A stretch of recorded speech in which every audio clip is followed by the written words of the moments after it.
Bonjour, je m'appelle Benjamin Lubzinski, je suis psychothérapeute et coach. Et aujourd'hui, je vais vous parler des troubles du langage et de l'accompagnement psychologique qu'on peut leur donner. Qu'il s'agisse de bégaiement, de dyslexie, de dysphasie, tous ces problèmes très courants vont créer souvent un sentiment de manque de confiance en soi, une anxiété, une impression de dévalorisation chez l'enfant, l'adolescent ou l'adulte, peu importe. Et aussi parfois même une exclusion, parce que les troubles du langage sont souvent moqués dans les cours de récréation, même plus tard. Et donner à son enfant, donner à un adolescent la possibilité de reprendre la maîtrise du langage et avec elle la possibilité de s'exprimer, la possibilité de sociabiliser, d'avoir des rapports harmonieux avec les gens, c'est lui donner une véritable chance. Savoir accepter de se tromper, ne pas avoir peur de bégayer, avoir plus confiance en soi, ne pas s'observer, être simplement dans le fait de parler pour retrouver la spontanéité, parce que c'est souvent ça le problème dans les troubles du langage, c'est quelque chose de primordial.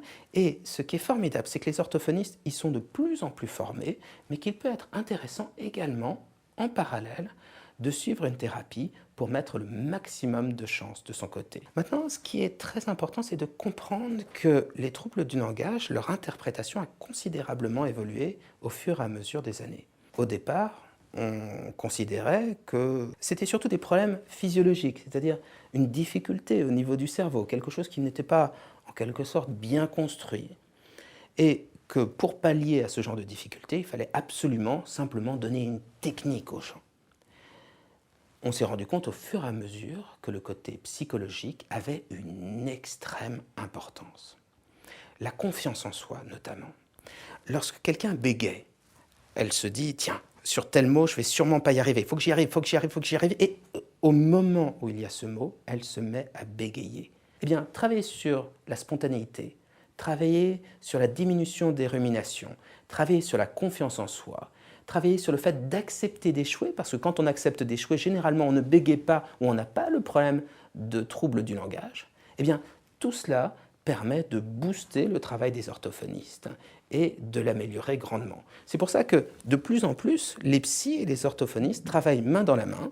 Les orthophonistes pour donner un accompagnement psychologique à leurs patients. Et puis moi, par exemple, il m'arrive avec certains de mes patients pour qu'ils maîtrisent des techniques d'expression, des techniques de diction, le fait de projeter la voix, de s'imposer, pour que, en gros, leur corps leur devienne un outil pour sociabiliser et être bien en public. Eh bien, il m'arrive de conseiller d'aller voir un orthophoniste. Les deux ensemble permettent de gagner du temps et d'être efficaces.